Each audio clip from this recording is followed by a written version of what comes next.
Hey guys, Simon here, and we're back with another devlog yet again.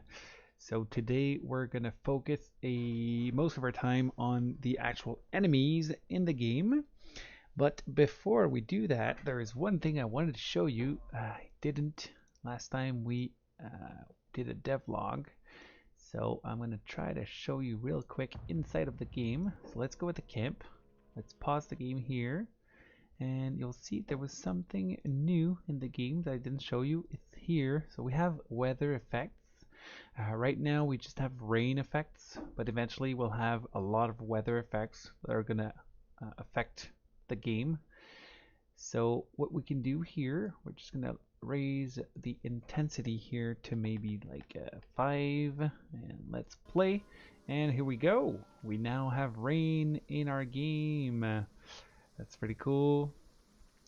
You can see the rain drops on the floor and then splashes around. And if I go and increase the rain intensity, you'll see that there's more and more rain falling from the sky. Of course, there's a maximum to it because I have my rain work with a pool, an object pool. You can see here I have 1,000 raindrops, and I only activate the ones I need, so I don't have to instantiate all of them at the same time. So it's much faster on the CPU that way. And that's it.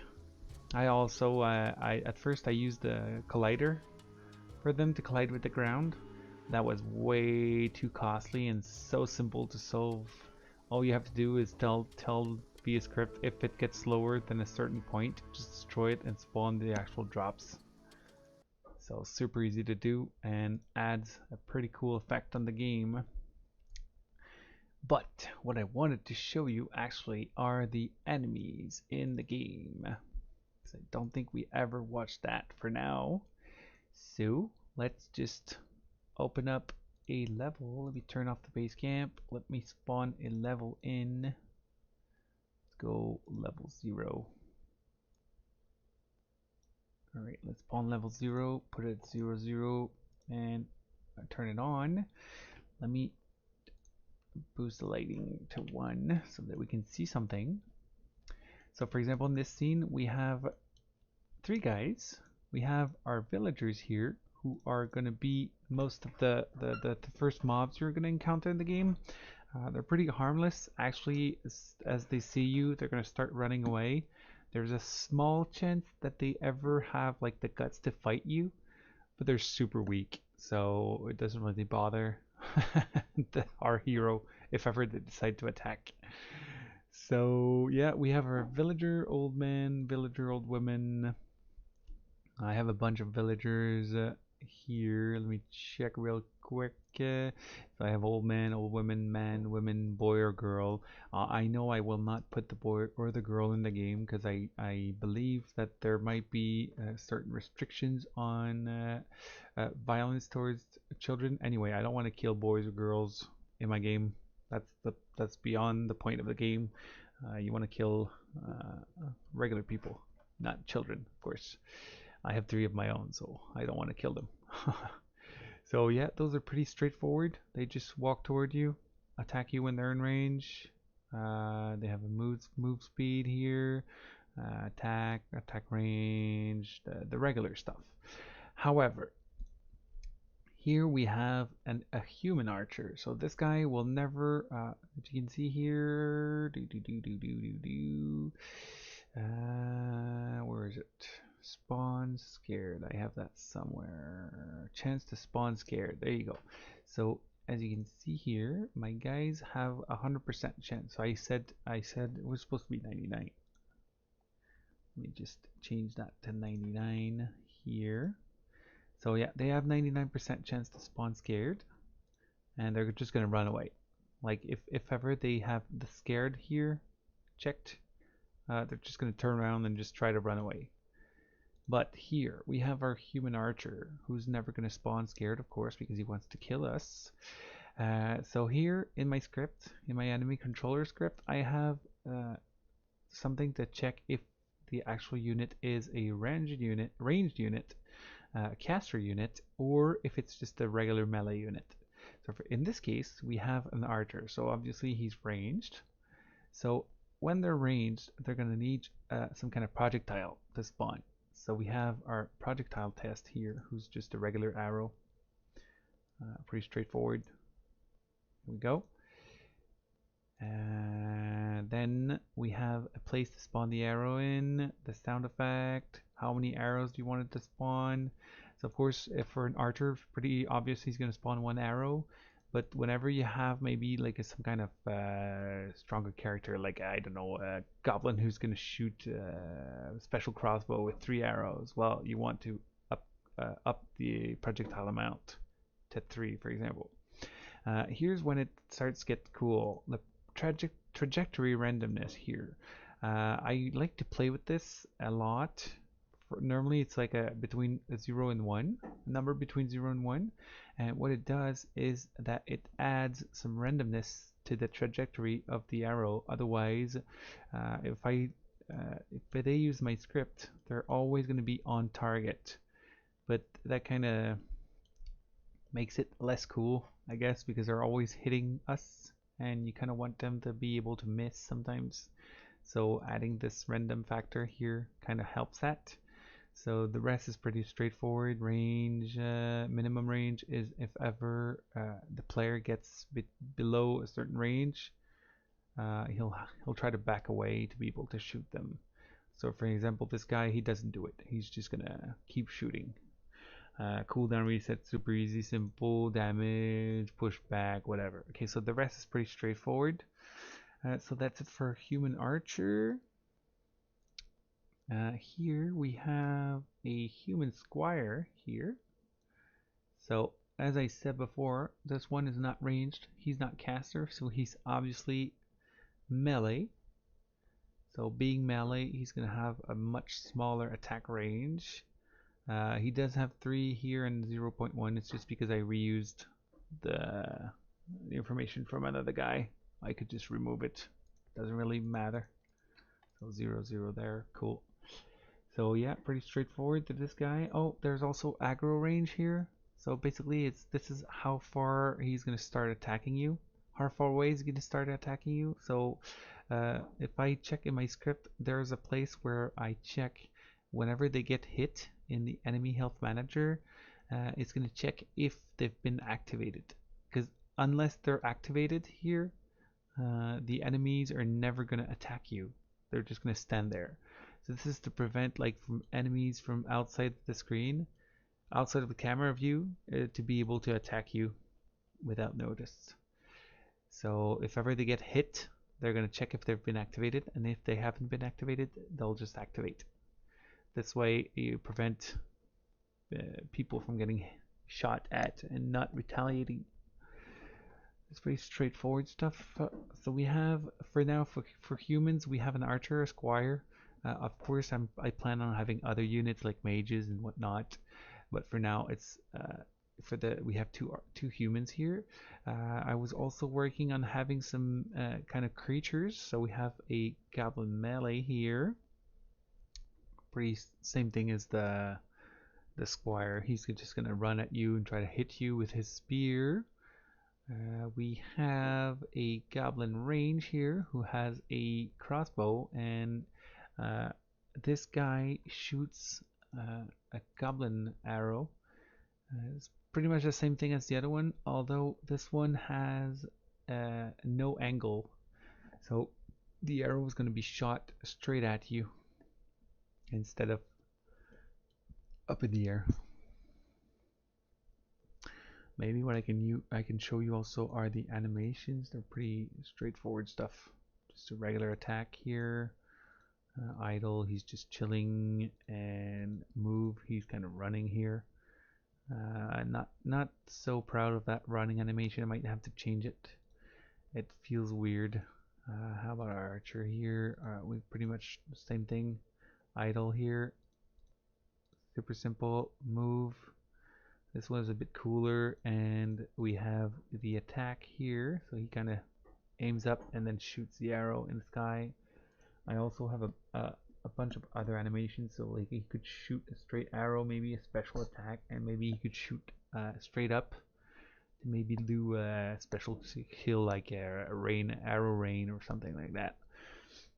Villagers are pretty boring. There's a walk animation, super slow because they're old. He can punch people in the face.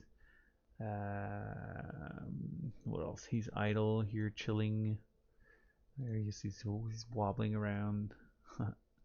I put dead and die, but oh, that's the one dead. Of course, he's dead on the floor. Die, he's gonna go like that, so he's gonna fall down. And then you want to have dead animation because you want to have a final animation that's gonna loop for him to be staying on the floor. Otherwise, he's just gonna keep falling down forever. Which sounds weird. So the old woman is the same as the old man, except it's a girl. Goblin range here. We have idle here. So he's just breathing fast. Move animation, pretty straightforward. His attack here. And I also have another one. It's special attack. But as you can see, it's the same as the other one. But here I have shoot projectile, and shoot projectile. So he kind of shoots 3 projectile for this attack. So yeah, and we have our goblin melee here, idle, super simple attack. Here we go. Special attack, I believe I made him hit 3 times super fast. So he does 3 hits pretty fast. And there's a walk animation here. So I like how he starts holding his spear with 2 hands when he walks. And it goes sideways. I don't know if you see the difference. Like that and like that. So he just moves it on the side. Pretty cool. So I always keep the best for last. So if you see here, I have a folder called bosses. So I don't think I showed you this before, guys. So we have our first boss in the game, which is a paladin here. Pretty happy with this guy. As you can see here, I made his own script, which is pretty long because he's a complicated guy. And you can see he has a bunch of animations. We have the regular animations, idle, pretty straightforward. We have the move here, regular stuff. But this is when things are starting to get cooler. So our paladin has a bunch of attacks. So you can see regular attack 1, regular attack 2. So he hits 2 regular attacks. He has a dash attack. He has a jump. He has a skill called Holy Justice, which is a spell. And he has also an ultimate attack, which is called Holy Wrath. So I'm going to show you guys what I'm talking about. So whenever you cast a spell, this is Holy Wrath. I'm going to keep it for last. So whenever he casts Holy Justice, he's going to kind of spawn a sigil on the ground. And then there's going to be a Holy Justice thingy spawn on top of him. And it's going to shoot projectiles, like holy arrows kind of projectiles, randomly in front of him. It's pretty dangerous, so you have to defend while this is up, otherwise you're gonna get damaged a lot. So next we have the dash attack. So basically what he does is he jumps back with this animation. It sounds weird like this, but then when you move him like that and he jumps like this, it kind of fits. And then when he lands, he's gonna do a dash prepare. So he's gonna actually crouch down and he's gonna summon his hammer. You can see, well, let me put it over there. You can see the hammer starts appearing. Here we go. Once his hammer is ready, he's gonna wait. So I have an animation waiting. It's because I, when he does his dash attack, he's gonna say something. So as soon as he finishes talking, and then he's gonna go dash attack. So no, wait, hold on. Wow. Dash. Here you go. So this is the dash animation. So pretty cool animation here. And then at the end, he's gonna do a dash attack. So he's gonna swipe you with his hammer like this. But this attack here, you can see there's a sound playing here. Deal damage, regular stuff. But if we check here, let me just try to catch this here. There you go. Dash attack pushback. So basically, his dash attack is gonna push your enemies back, your units back.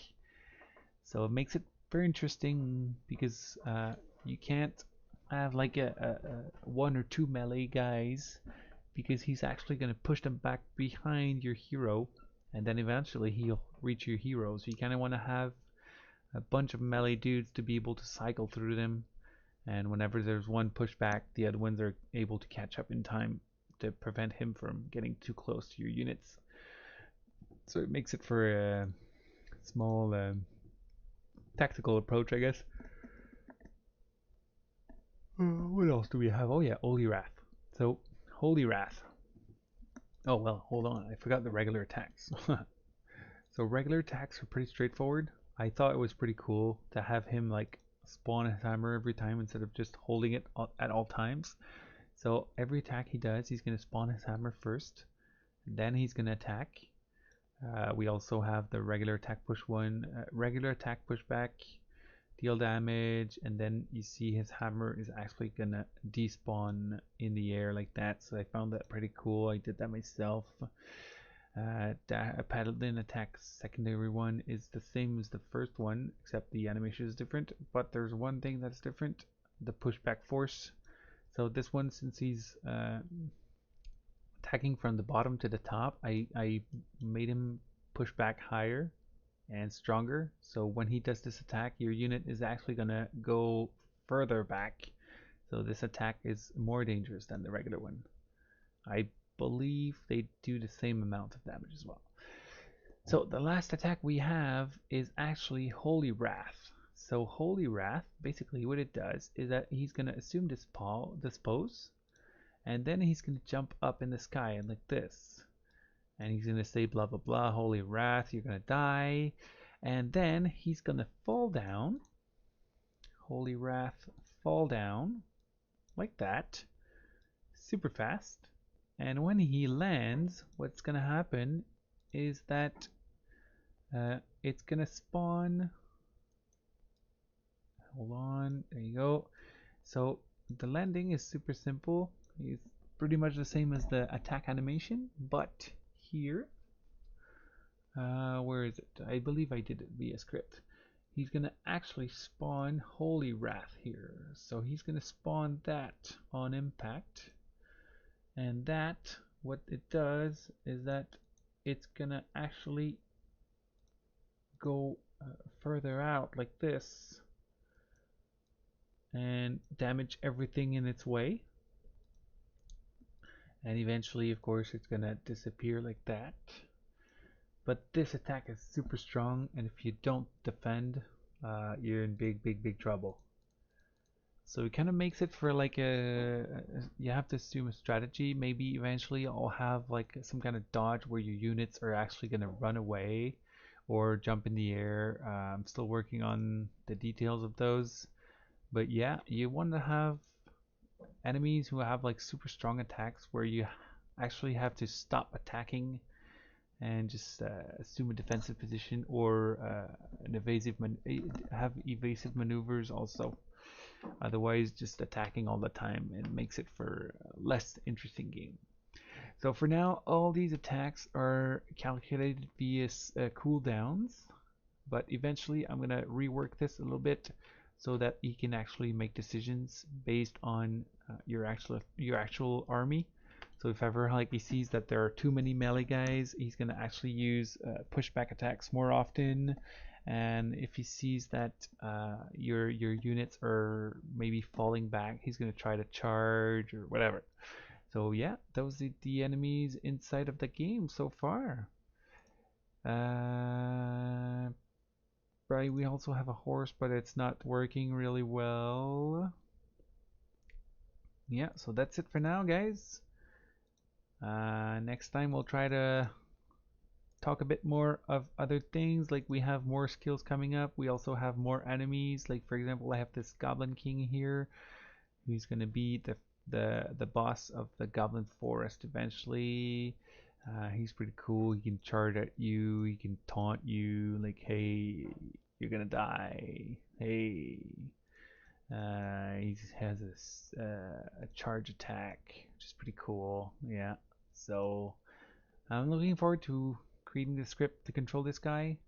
And we also have more skills like this here. Hold on, and you gotta enable it. So we have an Holy Spirits here, who's gonna summon a spirit like that, who's gonna dissolve, and those actually are all missiles here.